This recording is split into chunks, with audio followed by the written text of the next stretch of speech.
الحمد لله نحمده ونستعينه ونستغفره ونؤمن به ونتوكل عليه ونعوذ بالله من شرور أنفسنا ومن سيئات أعمالنا من يهده الله فلا مضل له ومن يضلله فلا هادي له ونشهد أن لا إله إلا الله وحده لا شريك له ونشهد أن سيدنا ومولانا محمدا عبده ورسوله صلى الله تبارك وتعالى عليه وعلى آله وصحبه وسلم تسليما كثيرا أما بعد فأعوذ بالله من الشيطان الرجيم بسم الله الرحمن الرحيم إن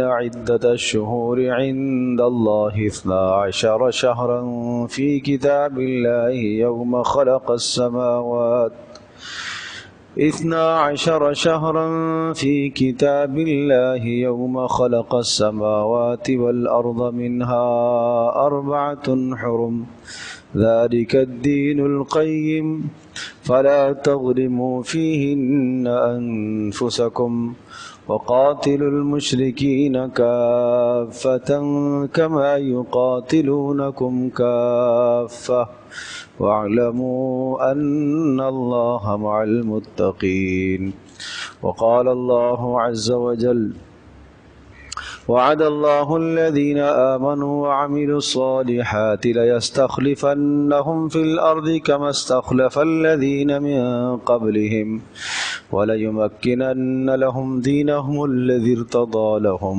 وليبدلنهم من بعد خوفهم أمنا يعبدونني لا يشركون بي شيئا ومن كفر بعد ذلك فأولئك هم الفاسقون صدق الله مولانا العظيم رب اشرح لي صدري ويسر لي أمري واحلل عقدة من لساني يفقه قولي اللهم صل على محمد وعلى آل محمد كما صليت على إبراهيم وعلى آل إبراهيم إنك حميد مجيد اللهم بارك على محمد وعلى آل محمد كما باركت على إبراهيم وعلى آل إبراهيم إنك حميد مجيد گرامی قدر حاضرین و سامعین، آج کے اس دن کی مناسبت سے 2 باتیں مجھے عرض کرنی ہیں۔ اس دن سے مراد کہ اسلامی اور ہجری سال کا جب آغاز ہوا ہے تو اس سال کے آغاز کی مناسبت سے 2 باتیں مجھے عرض کرنی ہیں۔ پہلی بات تو یہ ذہن نشین فرما لیجئے کہ اللہ تبارک و تعالی نے سورج اور چاند ان دونوں کو جو پیدا فرمایا ہے وہ حساب و کتاب کے جاننے کے لیے اور روشنی کے لیے اور بے شمار دیگر مقاصد کے لیے۔ قرآن مجید میں اللہ تبارک و تعالی نے ان دونوں مقاصد کو واضح طور پر ذکر فرمایا، جعل الشمس ضیاء والقمر نورا، کہ اللہ تبارک و تعالی نے سورج کو دہکتا ہوا ایک چراغ بنایا، اس کا ذریعہ بھی روشنی ہے، اور چاند کو اسی طرح سے ایک چمکتا ہوا بنایا، اور وہ بھی انسانوں کو روشنی پہنچانے کے لیے اور انسانوں کے فائدے کے لیے۔ دوسرے مقام پر ارشاد فرمایا دونوں کو اس لیے بنایا لِتَعْلَمُوا عَدَدَ السِّنِينَ وَالْحِسَابِ، تاکہ تم سالوں کی گنتی کو جان سکو اور تاکہ تم باہمی معاملات میں حساب و کتاب کا اندازہ کر سکو۔ تو چاند اور سورج دونوں کی تخلیق کا ایک مقصد حساب و کتاب کا جاننا، یعنی شمسی ذریعے سے آپ اپنی تاریخوں کو پہچان سکیں یا چاند کے ذریعے سے آپ اپنی تاریخوں کو پہچان سکیں، بالکل بغیر کسی کراہت کے دونوں نظاموں سے اپنی تاریخ کو ذکر کرنا اور حساب و کتاب کا رکھنا درست اور جائز ہے۔ اللہ پاک نے ہمیں منع نہیں فرمایا کہ تم شمسی حساب نہ کرو، سورج کے ذریعے سے حساب و کتاب نہ کرو۔ اللہ نے اس کو بھی اس مقصد کے لیے پیدا فرمایا۔ شمسی جو تاریخ ہوتی ہے یا ہمارا جو شمسی سال ہے جو جنوری سے شروع ہوتا ہے اور دسمبر پر جا کر اس کا اختتام ہوتا ہے، اس شمسی سال کا آغاز حضرت عیسیٰ علیہ السلام کی پیدائش کی طرف منسوب ہے، اور جو قمری سال کا آغاز ہے یہ رسول اکرم صلی اللہ تعالی علیہ وسلم کی ہجرت سے منسوب ہے۔ آپ علیہ السلام نے ہجرت فرمائی اور مکہ مکرمہ کو چھوڑ کر آپ مدینہ طیبہ تشریف لے گئے، تو گویا کہ یوں سمجھ لیجئے کہ 1442 سال، اب 42واں سال شروع ہو گیا ہے، جو 1441 سال مکمل ہو گئے رسول پاک صلی اللہ علیہ وسلم کو مکہ سے مدینہ طیبہ گئے ہوئے، یعنی ہجرت کو جو وقت گزر گیا وہ 1400 سال اور مزید 41 سال مکمل ہو گئے، 42واں سال شروع ہوا۔ یہ جو تقویم ہے، یہ جو کیلنڈر ہے، یہ رسول اکرم صلی اللہ تعالی علیہ وسلم کے نزدیک زیادہ پسندیدہ ہے کہ آپ چاند کے ذریعے سے اپنا حساب شمار کیا کرتے تھے، آپ چاند کے ذریعے سے اپنی تاریخوں کا اندازہ فرمایا کرتے تھے۔ نبی علیہ الصلوۃ والسلام کے زمانے میں اور سیدنا ابوبکر صدیق رضی اللہ تعالیٰ کے زمانے میں اسی طرح سے چاند کے ذریعے سے حساب ہوتا رہا، لیکن باقاعدہ سے کسی کیلنڈر کا آغاز اور ابتدا حضرت صلی اللہ علیہ وسلم کے زمانے سے نہ تھی، اور ابوبکر صدیق رضی اللہ تعالیٰ کے زمانے میں بھی اس کا تصور نہیں تھا۔ حضرت عمر بن خطاب رضی اللہ تعالی عنہ نے اپنے دور خلافت میں جہاں امت کی فلاح اور بہبود اور کامیابی کے لیے بے شمار بڑے بڑے کام سر انجام دیے، ان ایک بڑے کاموں میں ایک کام یہ بھی ہے کہ باقاعدہ سے سن کا اجرا فرمایا، صحابہ سے مشاورت فرمائی کہ آپ بتائیے کہ ہم اپنی تاریخ کو کس طرح سے یاد کریں۔ کسی نے کہا کہ بھائی رسول اکرم صلی اللہ تعالی علیہ وسلم کی تاریخ پیدائش کی طرف منسوب کر دیا جائے، آپ علیہ الصلوۃ والسلام جس سال جس تاریخ کو پیدا ہوئے اس دن سے ہم اپنی سن کا آغاز کرتے ہیں۔ آپ نے فرمایا کہ نہیں، یعنی حضرت عمر کہنے لگے کہ نہیں، آپ علیہ الصلوۃ والسلام کو یہ طریقہ پسند نہیں تھا کہ ہم یہود و نصارہ کی شباہت اختیار کریں، یہود و نصارہ اپنے نبیوں کی تاریخ پیدائش یا تاریخ وفات کے ساتھ اپنی سن کو جوڑتے ہیں، ہمیں یہ زیب نہیں دیتا، جو چیز اللہ کے نبی کو ناپسند تھی اس چیز کو ہم شروع کریں، ہمیں یہ اچھا نہیں لگتا۔ اسی طرح سے کسی نے یہ کہا کہ ایسا کر لیتے ہیں کہ جس سال آپ کا وصال ہوا اس سے ہم اپنی تاریخ کو شروع کر لیتے ہیں، اس کو بھی پسند نہیں کیا گیا۔ پھر یہ بات آئی کہ جس سال آپ علیہ الصلوۃ والسلام کو نبوت ملی، آپ باقاعدہ نبی بنے، آپ کی بعثت ہوئی، ہم اس وقت سے اس سال کا آغاز کرتے ہیں۔ اس بات پر بھی اتفاق رائے نہ ہوا۔ بعض نے کہا کہ بدر کا معرکہ جس سال پیش آیا، جس تاریخ کو پیش آیا، اس تاریخ سے اس دن سے ہم اپنی سن کا آغاز کرتے ہیں۔ بہرحال مختلف آراء سامنے آئی، مختلف تجاویز سامنے آئیں۔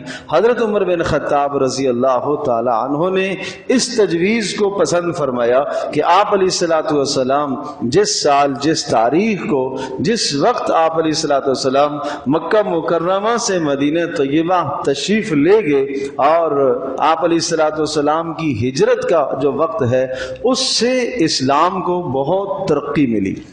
کہ مدینہ منورہ میں مسلمانوں کو ایک اقتدار حاصل ہوا، ایک سیاسی حیثیت حاصل ہوئی اور ایک خوبصورت بہترین ریاست کا انعقاد ہوا ہے، لہٰذا ہم اپنی تاریخ کا آغاز مدینہ منورہ میں ہجرت کے بعد سے شروع کریں گے۔ اس بات پر تمام صحابہ کا اتفاق رائے ہوا اور حضرت عمر بن خطاب رضی اللہ تعالیٰ عنہ کی موجودگی میں اس بات پر اجماع ہوا اور اس بات پر سب کے سب متفق ہو گئے کہ اب ہم اپنی سن کا آغاز کہاں سے کریں گے؟ رسول اکرم صلی اللہ علیہ وسلم کی ہجرت سے۔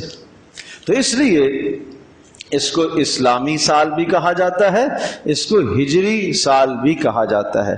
تو اسلامی کہنے کا مطلب یہ نہیں ہے کہ جو عیسوی سال ہے جو ہم سورج سے حساب کرتے ہیں وہ غیر اسلامی ہے، نہیں، غیر اسلامی اس کو نہیں کہا جائے گا۔ اس کو اس لیے اسلامی کہتے ہیں کہ اسلام کے آنے کے بعد اس کا وجود آیا، اس لیے اس کو اسلامی کہہ دیا جاتا ہے۔ اور اسی طرح سے اس کو ہجری بھی کہتے ہیں کہ اس کی نسبت آپ علیہ السلام کی ہجرت کی طرف ہے، اور اس کو قمری سال بھی کہتے ہیں اس لیے کہ یہ حساب و کتاب جو ہے وہ چاند سے متعلق ہے۔ اب یہ بات بھی ذہن نشین فرمائیے کہ رسول پاک صلی اللہ علیہ وسلم کے نزدیک بھی اور اللہ پاک کے نزدیک بھی زیادہ پسندیدہ یہ ہے کہ آپ چاند کے ذریعے سے اپنا حساب کریں، آپ قمری تاریخوں کو شمار کریں، اور ان قمری تاریخوں کا یاد کرنا، اسلامی تاریخوں کا یاد کرنا، یہ امت کے لیے فرض کفایہ کا درجہ ہے۔ فرض کفایہ کا مطلب یہ ہوتا ہے کہ اگر چند لوگوں نے اس کی حفاظت کر لی تو سب کی طرف سے بات بن جائے گی، لیکن اگر کسی نے یاد نہ کیا تو سب کے سب گناہگار ہوں گے، سب کے سب گناہگار ہوں گے۔ یہی وجہ ہے کہ اسلامی حکومتوں کے اندر یہ رواج چلا آ رہا کہ باقاعدہ سے رؤیت ہلال کمیٹی کا انعقاد ہوتا ہے، اور وہ اسی بنیاد کو مد نظر رکھتے ہوئے رؤیت ہلال کمیٹی متعین کی جاتی ہے، مقرر کی جاتی ہے، تاکہ چاند کی تاریخوں کا صحیح اندازہ ہو سکے۔ کیوں؟ اس لیے کہ چاند کی تاریخوں کے ساتھ اسلام کے اہم احکام متعلق ہیں۔ مثال کے طور پر حج کا تعلق کس کے ساتھ ہے؟ وہ چاند کی تاریخوں کے ساتھ ہے۔ یسألونک عن الہلہ قل ہی مواقیت للناس والحج، آپ سے پوچھتے ہیں اے نبی کہ یہ چاند گھٹتا بڑھتا کیوں ہے؟ تو آپ فرما دیجئے یہ اس لیے کہ اس کے گھٹنے بڑھنے سے آپ تاکہ حج کے احکام کو پہچان سکو، حج کی تاریخوں کو آپ شمار کر سکو۔ تو ظاہر سی بات ہے کہ حج ذی الحجہ کے مہینے میں آتا ہے، اور ذی الحجہ کے مہینے کا تعلق اور وہ قمری تاریخ سے ہے۔ اسی طرح سے رمضان المبارک کے سارے احکام، ان کا تعلق بھی قمری تاریخ سے ہے، چاند کی تاریخوں سے آتا ہے۔ کہ رمضان کا مہینہ آئے گا، چاند رمضان کا آئے گا تو ہم پھر روزہ رکھیں گے، اور اسی طرح سے ہم روزہ افطار کریں گے، یعنی روزہ چھوڑیں گے جب شوال کا چاند ہو جائے گا۔ اسی طرح سے محرم کے روزوں کا 9 تاریخ کو 9 محرم کو روزہ ہو اور 10 کو ہو، یا 10 کو روزہ رکھا جائے اور 11 کو روزہ رکھا جائے، یہ بھی حساب و کتاب کس سے ہے؟ چاند سے تعلق رکھتا ہے۔ تو 3 یہ بہت بڑے حساب ہے، یعنی حج کا اور رمضان کا اور محرم کا، اور ان تینوں کے تینوں مہینوں کے ساتھ اسلامی احکام وابستہ ہے۔ اسی طرح سے ہر آدمی اپنی ذاتی زندگی میں بھی، ہر مرد اور عورت کی ذاتی زندگی میں بھی کچھ احکام ایسے ہیں کہ جن کا تعلق وہ چاند کی تاریخوں کے ساتھ خاص ہے۔ سورج کی تاریخوں سے آپ شمار نہیں کر سکتے، سورج کی تاریخوں سے شمار کرنا جائز نہیں ہے۔ مثال کے طور پر کیا ہے؟ طلاق کے ایام، عدت کے ایام شمار کرنا۔ کسی عورت کے شوہر کا انتقال ہو گیا ہے، متوفی عنہا زوجہا والذین یتوفون منکم ویذرون ازواجا یتربصن بانفسہن 4 اشہر و10۔ قرآن کہتا ہے کہ جن عورتوں کے شوہروں کا انتقال ہو جاتا ہے، اگر وہ امید سے نہ ہوں تو ان کی عدت 4 ماہ 10 دن ہے۔ اب یہ جو 4 ماہ 10 دن ہے، کون سے 4 ماہ؟ کیا جنوری فروری سے 4 مہینے ہم شمار کریں گے، یعنی شمسی تاریخوں کے، شمسی کیلنڈر کے 4 ماہ؟ نہیں، جائز نہیں ہے ایسا۔ 4 ماہ 10 دن وہ عورت سوگ منائے گی، انتظار کرے گی، اس کے بعد اسے نکاح کرنے اور اس کا نکاح کرانے کی آپ کو اجازت ہے، لیکن طے شدہ بات ہے کہ 4 ماہ 10 دن سے مراد وہ قمری مہینے ہیں، شمسی مہینے نہیں ہیں۔ شمسی مہینے کے حساب سے آپ نہیں کریں گے، ظاہر سی بات ہے کہ شمسی مہینہ 29 کا بھی آتا ہے، 30 کا بھی آتا ہے، 31 کا بھی آتا ہے، اور ایک 28 کا بھی آتا ہے، اور قمری مہینے جو ہوتے ہیں وہ 29 ہے یا 30 ہے، 29 ہے یا 30 ہے۔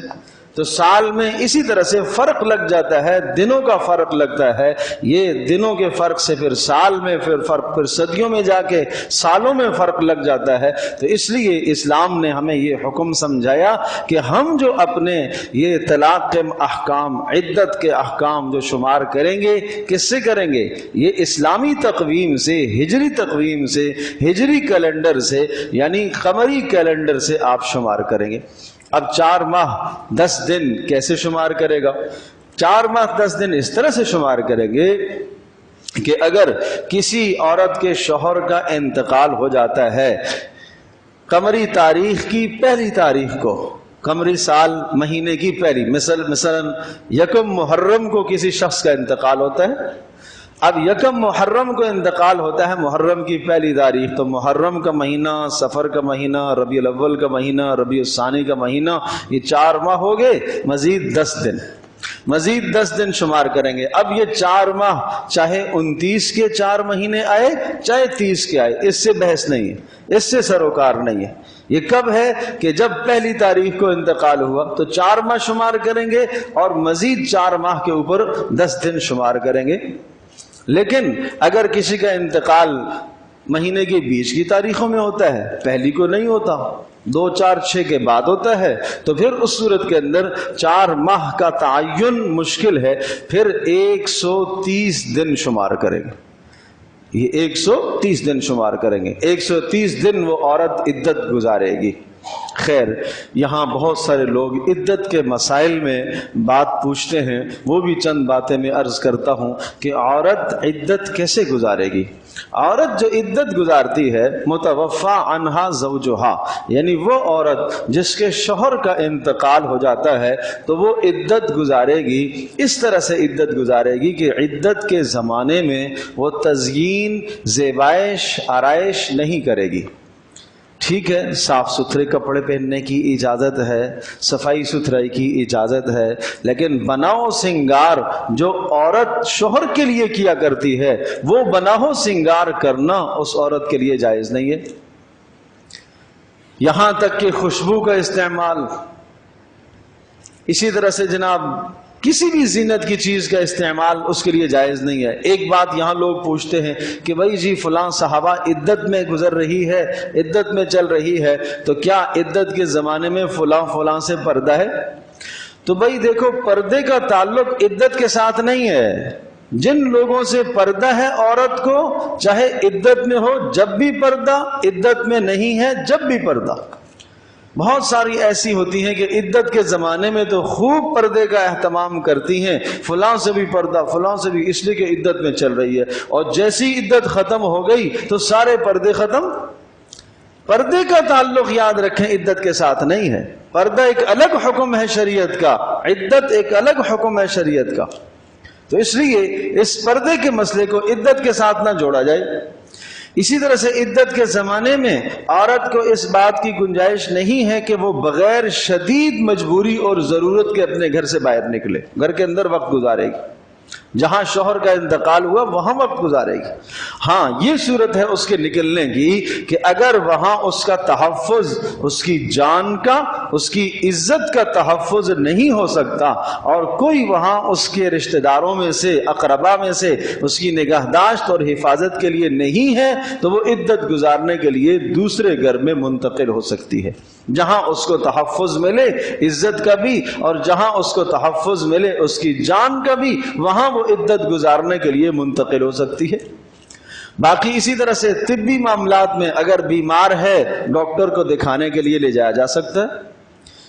اور اس کے علاوہ جو تقریبیں ہیں، شادی کی تقریب، منگنی کی تقریب، فلاں تقریب، بھائی کیا کریں یہ تو مجبوری ہے؟ نہیں، یہ کوئی مجبوری نہیں. مجبوری شریعت اس کو کہتی ہے، مجبوری اس امر کو کہا جاتا ہے جس کے بغیر چارہ کار نہ ہو، جس کے بغیر زندگی ناممکن ہو جائے، اس کو کہتے ہیں مجبوری. یہ مجبوری نہیں ہے. چھوٹے چھوٹے آزار پر عورتیں نکل جاتی ہیں، عدت کا زمانہ گزر رہا ہے لیکن پھر بھی وہ نکلتی ہیں، سخت گناہ گار ہوں گی، گناہ کی بات ہے. عورت کے لیے فرض کا درجہ ہے کہ وہ عدت اپنے گھر کے اندر عدت گزارے. اسی طرح سے جب عدت ختم ہوتی ہے تو عام تصور یہ پایا جاتا ہے، خیال یہ کیا جاتا ہے کہ عدت سے نکلنے کے لیے عورت کا بن سنور کر باہر نکلنا یا کوئی رسم ادا کرنا ضروری ہے. اس کی بھی کوئی اسلام میں حقیقت نہیں ہے. تو بات یہ عرض کر رہا تھا کہ عدت کے احکام کا تعلق بھی وہ بھی قمری مہینے کے ساتھ ہے. تو اس لیے قمری تاریخوں کا یاد رکھنا اور ان کے مہینوں کا یاد رکھنا یہ ہماری ضرورت ہے اور یہ ہماری پہچان ہے. رسول اکرم صلی اللہ تعالی علیہ وسلم نے، آپ علیہ السلام نے اسی کو پسند فرمایا. قمری تاریخوں سے آپ اپنے حساب کیا کرتے تھے اور اس لیے بھی آپ علیہ السلام نے اس کو پسند فرمایا کہ قمری تاریخوں سے حساب کرنا بنسبت شمسی کے آسان ہے. آج کل تو شمسی کیلنڈر ہیں، لکھے ہوئے ہیں، سب پورے سال کا حساب لکھا ہوا ہے، سالوں کا حساب لکھا ہوا ہے آپ کے پاس. اس زمانے میں یہ لکھت پڑھت ہوتی نہیں تھی. وہاں کیا ہوتا تھا؟ وہاں چاند کا گھٹنا اور بڑھنا، اس سے تاریخوں کا اندازہ ہوتا تھا. تو اس لیے آپ علیہ السلام نے اسی کو پسند فرمایا. بہرحال میں یہ عرض کر رہا تھا کہ یہ عظیم الشان کام حضرت عمر بن خطاب رضی اللہ تعالیٰ عنہ کے دور خلافت میں ہوا. تو ہم اس کو ہجری سال اس لیے کہتے ہیں کہ اس کی نسبت کس کی طرف ہے؟ رسول اکرم صلی اللہ علیہ وسلم کی ہجرت کی طرف، کہ جس وقت آپ نے مکہ مکرمہ سے مدینہ طیبہ کی طرف ہجرت فرمائی، اس وقت سے اس سال کا آغاز باقاعدہ سے کیا جاتا ہے. دوسری بات جو مجھے کرنی ہے وہ یہ عرض کرنی ہے کہ خلفائے راشدین، جن میں دوسرے نمبر پر سیدنا عمر فاروق رضی اللہ تعالی عنہ ہے. حضرت عمر رضی اللہ تعالی عنہ کی شہادت کا واقعہ بھی محرم کو ہی پیش آیا. پہلی محرم کو حضرت عمر بن خطاب رضی اللہ تعالی عنہ کی شہادت کا واقعہ پیش آیا اور 27 ذی الحجہ کو وہ زخمی ہوئے اور پھر کچھ دن زخمی چلتے رہے اور پھر زخموں کی تاب نہ لاتے ہوئے محرم کی پہلی تاریخ کو اس دنیا سے وہ رخصت ہوئے. اس طرح سے اللہ پاک نے ان کو شہادت کے مرتبے پر فائز فرمایا اور وہ جو عظیم الشان دعا مانگا کرتے تھے، اے اللہ مجھے شہادت کی موت بھی عطا فرما اور اے اللہ مجھے موت رسول اکرم صلی اللہ علیہ وسلم کے شہر میں بھی عطا فرما. یہ دو دعائیں بظاہر آپس میں بڑی ضد تھی کہ یہ کیسے ہو سکتا ہے، اس لیے کہ مدینہ طیبہ دار الامن ہے، وہ دار الاسلام ہے، وہاں کافروں سے لڑائی کا کوئی تصور نہیں ہے، وہاں کسی کافر کو دم مارنے کی جرت نہیں ہے. کیسے ممکن ہو سکتا ہے کہ عمر بن خطاب کی شہادت ہو مدینہ میں، شہادت بھی ہو اور ہو بھی مدینہ میں؟ یہ کیوں مانگتے تھے؟ اس لیے کہ وہ یہ چاہتے تھے کہ تاکہ میری موت مدینہ میں آئے اور رسول اکرم صلی اللہ علیہ وسلم کے شہر میں دفن کیا جاؤں، اور آپ علیہ السلام کے پڑوس میں دفن ہونے کی بڑی تمنا تھی. اور آپ علیہ السلام کا ارشاد پاک بھی ہے کہ جس شخص سے ہو سکے وہ مدینہ میں آ کر مرے، میں قیامت کے دن اس کی سفارش کروں گا. اس تمنا کو بھی مد نظر رکھتے تھے. اور عجیب بات بتاؤں، اس تمنا کو چاہتے ہوئے امام مالک رحمۃ اللہ علیہ مدینہ منورہ سے نکلے نہیں ساری زندگی، کہ اگر میں نکل جاؤں گا کہیں ایسا نہ ہو کہ باہر موت آ جائے. اگر میری موت باہر آ گئی، اس زمانے میں یہ تو نہیں تھا کہ چلو موت کہیں بھی آ جائے، چلو منتقل کر کے آپ کی میت کو، باڈی کو، لاش کو لے جائیں گے اور دفن کریں گے، وہ تصور بھی نہیں تھا. اور اسلام اس چیز کو سراہتا بھی نہیں ہے، اسلام میں اس کا کوئی ثبوت نہیں ہے. یہ آج ہمارے ہاں یہ غلط تصور ہے کہ نہیں بھائی ہم نے اس کو اپنے آبائی گاؤں میں ہی دفن کرنا ہے، اپنے آبائی علاقے میں ہی دفن کرنا ہے. یہ یاد رکھیے گا، مرنے کے بعد اس کی میت کو، اس کی لاش کو زیادہ دیر رکھنا جائز ہی نہیں ہے، سرد خانے میں رکھنا جائز ہی نہیں ہے۔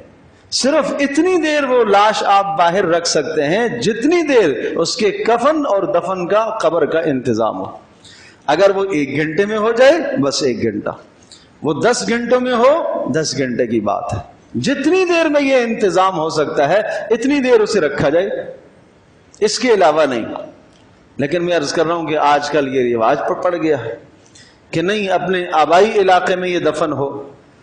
تو بھائی یہ بات یاد رکھیے گا، اگر انسان کے پاس عمل صالح ہو، نیک اعمال ہوں، تو چاہے آبائی علاقے میں دفن ہو چاہے سفر میں دفن ہو جائے، اس سے کوئی فرق نہیں پڑتا۔ مجھے آپ یہ بتائیے، رسول اکرم صلی اللہ تعالی علیہ وسلم جب صحابہ احد کے مقام پر شہید ہوئے تو احد کتنا کوئی میلوں کا راستہ ہے، مدینہ منورہ سے متصل تو احد کا میدان ہے، 2 سے 2.5-3 میل کا راستہ ہے۔ اس وقت مدینہ چھوٹا تھا، سمٹا ہوا تھا۔ آپ علیہ الصلوۃ والسلام نے یہ تو نہیں کہا کہ بھائی ان 70 کو، میرے چچا ہیں حمزہ ہیں، ان کی لاش کے ٹکڑے ہوئے ہیں، چلو ان کو ہم لے جاتے ہیں، ان کو وہاں جا کے دفن کریں گے، شہر کے اندر دفن کریں گے، گھر کے پاس دفن کریں گے، نہیں۔ اب یہ شخص ہے، اس کا اور اس کا عمل ہے بس، تو یہ تصور غلط ہے۔ اس لیے رسول پاک صلی اللہ علیہ وسلم نے ارشاد فرمایا کہ جب تم میں سے کسی کا انتقال ہو جائے تمہارے عزیز کا، تو اس کو جلدی جلدی اپنی منزل تک لے جاؤ، جلدی کرو۔ کیوں؟ آپ نے فرمایا کہ اگر وہ اچھا آدمی ہے، نیک آدمی ہے، تو اس کو اپنی اچھی منزل کی طرف جلدی لے جاؤ۔ اب آپ اس کی اچھی منزل کی طرف نہیں لے کر جا رہے تو آپ اس کے ساتھ زیادتی کر رہے ہیں، یہ اس کے ساتھ زیادتی ہے۔ اور اسی طرح سے اگر وہ بد اور برا ہے تو اپنے کندھوں سے اس کو ہٹاؤ۔ وہ بد اور برا جو آپ نے اپنے گھر میں رکھا ہوا ہے، اپنی زیر نگرانی رکھا ہوا ہے، کس لیے رکھا ہوا ہے؟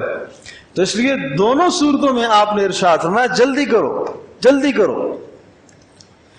اللہ اکبر۔ اس لیے ایک حدیث میں یوں بھی آتا ہے، جب نیک آدمی کا انتقال ہوتا ہے تو اس کی میت خود کہتی ہے قدمونی قدمونی، جلدی کرو مجھے لے جاؤ، جلدی کرو جلدی کرو۔ اس کو آخرت کے مناظر نظر آتے ہیں، اس کو جنت کے ٹھکانے نظر آتے ہیں، وہ کہتا ہے جلدی کرو جلدی کرو مجھے قبر کی طرف لے جاؤ۔ اور جب بد کا انتقال ہوتا ہے، برے انسان کا، وہ کہتا ہے اخرونی اخرونی، مجھے دیر سے دیر سے دیر سے، جلدی نہیں کرو، پیچھے لے جاؤ مجھے، ابھی کیوں دفن کر رہے ہو؟ اس لیے کہ آگے اس کو عذاب نظر آ رہے ہیں۔ تو بڑی سخت منازل ہیں آخرت کی، بڑی کڑی منازل ہیں آخرت کی۔ اللہ پاک ہم سب کی وہ منازل آسان فرمائے۔ پیارے پیغمبر صلی اللہ تعالی وسلم کی پتہ ہے آخری کیا دعائیں تھیں؟ اللہم اعنی علی غمرات الموت و سکرات الموت، اے اللہ موت کی سختیوں پر میری حفاظت فرمانا، اے اللہ موت کی سختیوں میں میری آسانی فرمانا۔ یہ چیزیں کرنے کی ہیں، یہ دعائیں یاد رکھنے کی ہیں۔ اور آپ علیہ الصلوۃ والسلام سے پوچھا عائشہ رضی اللہ تعالیٰ عنہا نے، اے اللہ کے رسول کوئی ایسا آدمی بھی ہوگا جو اللہ کی راہ میں شہید نہ ہو اور قیامت کے دن شہیدوں سے اٹھایا جائے؟ فرمایا ہاں، جو روزانہ موت کو 25 یا 27 مرتبہ یاد کر لے، اللہ قیامت کے دن اس کو شہیدوں سے اٹھائیں گے۔ تو یہ ہم بھی یاد کر سکتے ہیں، اللہ سے یہ مانگا کریں، اللہم اعنی علی غمرات الموت و سکرات الموت، اے اللہ موت کی سختیوں پر میری حفاظت فرمانا، میرے لیے آسانی پیدا فرما۔ یہ ایک الگ میرا موضوع ہے، پھر کبھی بات کروں گا اس موضوع پر۔ تو میں عرض یہ کر رہا تھا کہ عمر بن خطاب رضی اللہ تعالی عنہ کی یہ تمنا تھی کہ مجھے شہادت بھی ملے اور شہادت بھی مجھے مدینہ میں ملے، تاکہ میں مدینہ سے باہر نہ دفن ہوں۔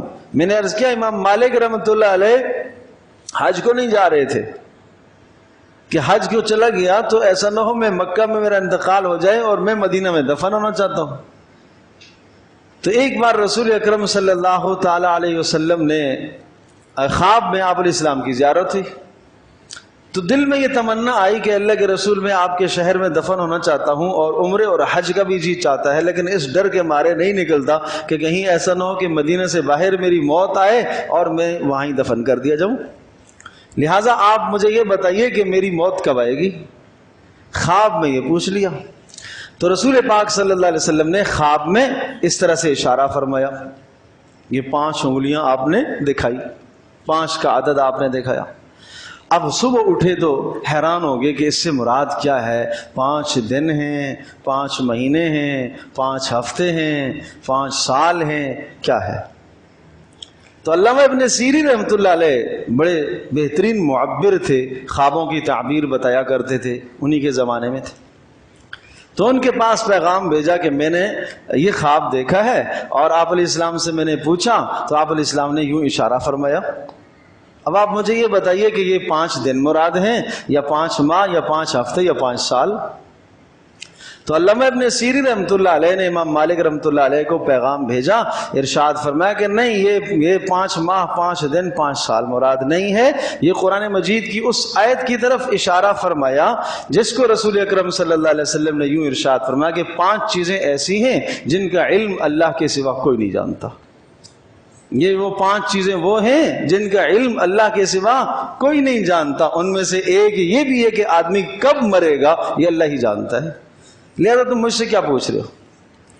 تو عرض کرنے کا مقصد یہ ہے کہ امام مالک وقت کے بڑے مجتہد، محدث، فقیہ، امام ہونے کے باوجود بھی ایک مسئلہ درپیش آیا، علامہ ابن سیرین رحمۃ اللہ علیہ کے پاس پہنچ گئے، وہاں سے مسئلہ پوچھوایا کہ یہ چیز مجھے نہیں آتی، میں ان سے پوچھ لوں۔ آج پوچھنے کا رواج ہی ختم ہو گیا ہے، دین سیکھنے کا رواج ہی ختم ہو گیا ہے۔ جو اپنی سوچ میں آئے گا، جو اپنے ذام میں آئے گا، جو اپنے خیال میں آئے گا، اپنے خیالوں کے پیچھے آدمی چلتا ہے۔ تو حضرت عمر رضی اللہ تعالیٰ عنہ کی تمنا تھی، آخر اللہ تبارک تعالیٰ نے وہ تمنا بھی ان کی پوری فرمائی، اور مدینہ طیبہ کے اندر ان کی شہادت کا واقعہ پیش آیا، اور وہ اس طرح سے کہ نماز پڑھانے کے لیے فجر میں جب تشریف لائے تو ایک موجوسی غلام تھا، وہ چھپ کے پہلے سے محراب میں بیٹھا ہوا تھا، اور اس نے پے در پہ مسلسل وار کیے۔ حضرت عمر بن خطاب رضی اللہ تعالیٰ پر وار ہوئے تو 6 سخت ضرب لگی حضرت عمر کو، 6 نشان پڑے، اور وہ اتنے شدید زخم تھے کہ جب اٹھا کے لے جائے گئے، پہلے تو تھوڑی دیر کے لیے بے ہوشی ہو گئی، اور جب ہوش میں آئے تو سب سے پہلا سوال یہ پوچھا کہ مجھے کس نے مارا؟ تو لوگوں نے بتایا کہ ابو لولو فیروز مجوسی نے مارا ہے۔ تو پھر ارشاد میں اللہ کا شکر ہے کہ اللہ پاک نے میری شہادت کو قبول فرما لیا، شکر ادا کیا اللہ کا۔ اور پھر اس کے بعد جب گھر لے جائے گئے تو اپنے بیٹے عبداللہ کو خاص اور دیگر اپنے رفقا کو، اصحاب کو وصیتیں فرمائیں، اور یوں حال تھا جسم کا کہ دودھ پلایا گیا تو وہ بھی آنتڑیوں سے باہر آ گیا۔ تو بہرحال 1 محرم کو ان کی شہادت کا واقعہ پیش آیا، اور حضرت عمر رضی اللہ تعالیٰ کی خلافت میں جو چند اہم باتیں تھیں، ایک تو یہ بات میں نے عرض کر دی ہے، اور 2-3 باتیں اور عرض کرتا ہوں، ہمیں سمجھ میں آئے کہ ان کی خلافت کس طرح کی خلافت تھی۔ سب سے پہلی بنیاد خلافت کی اللہ کے احکام کا جاری کرنا تھا۔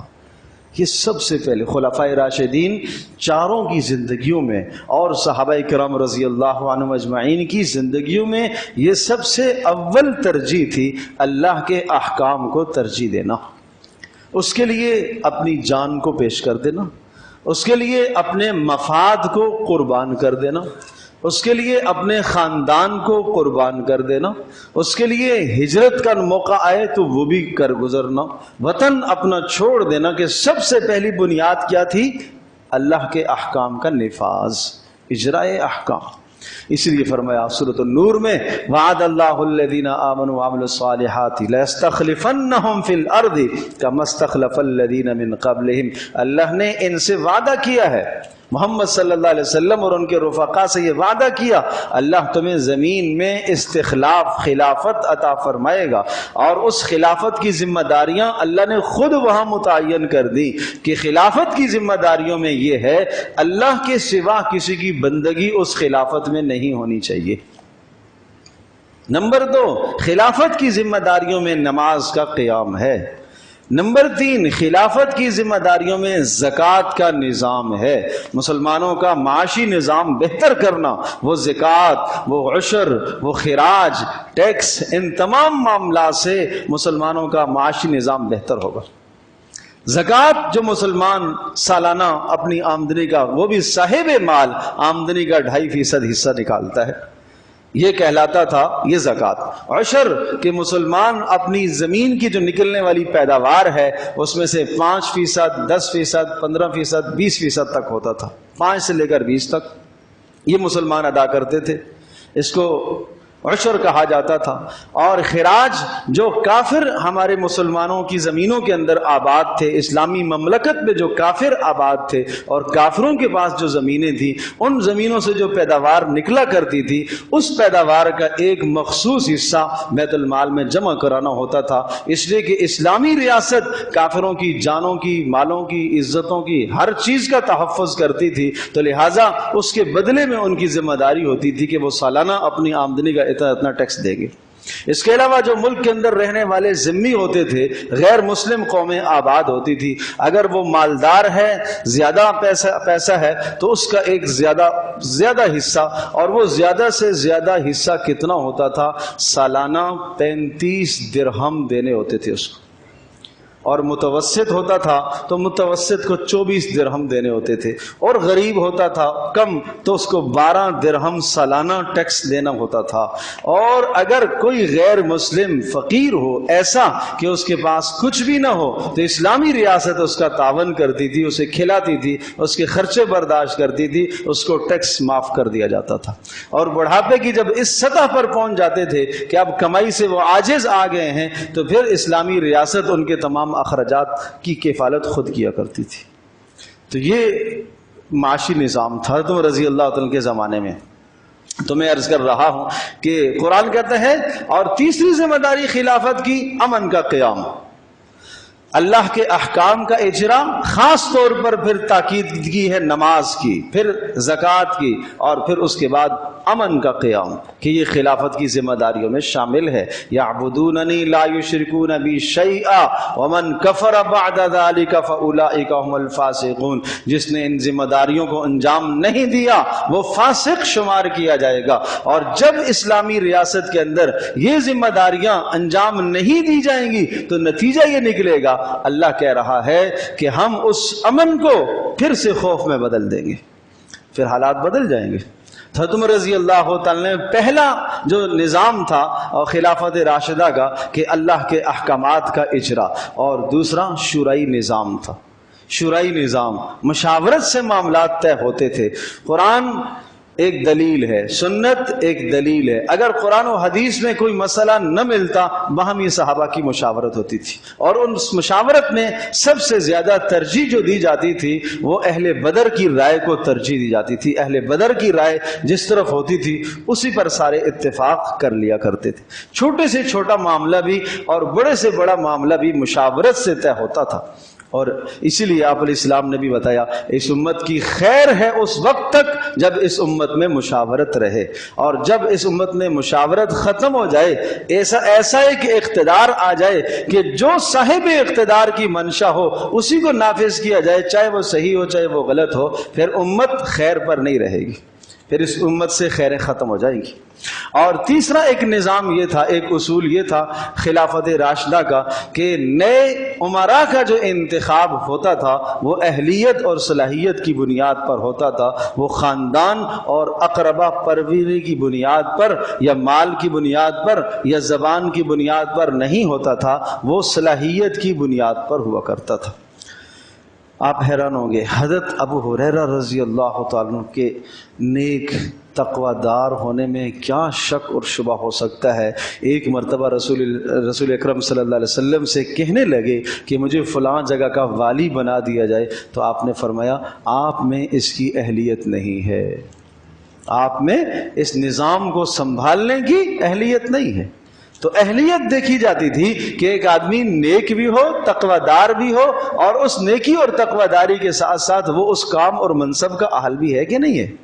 اور خاص طور پر اس پر بڑی سخت کڑی نظر ہوتی تھی کہ طالب کو، طلب کرنے والے کو، عہدہ طلب کرنے والے کو کبھی عہدہ نہیں دیا جاتا تھا۔ منصب کا جو طلب کرنے والا ہوتا تھا اس کو نہیں دیا جاتا تھا، اس لیے کہ آپ نے ارشاد فرمایا جو طلب کرتا ہے اس کے ساتھ اللہ کی مدد نہیں ہوتی، اور جو جتنا مانگتا ہے اور اہل ہوتا ہے، صلاحیت رکھتا ہے، اللہ پاک کی مدد اس کے ساتھ ہوا کرتی ہے۔ تو یہ مختصر سا نظام تھا خلافت راشدہ کا، جو میں نے اس کے 4 اصول آپ کے سامنے ذکر کیے، اور بھی بہت تفصیل ہے اس میں۔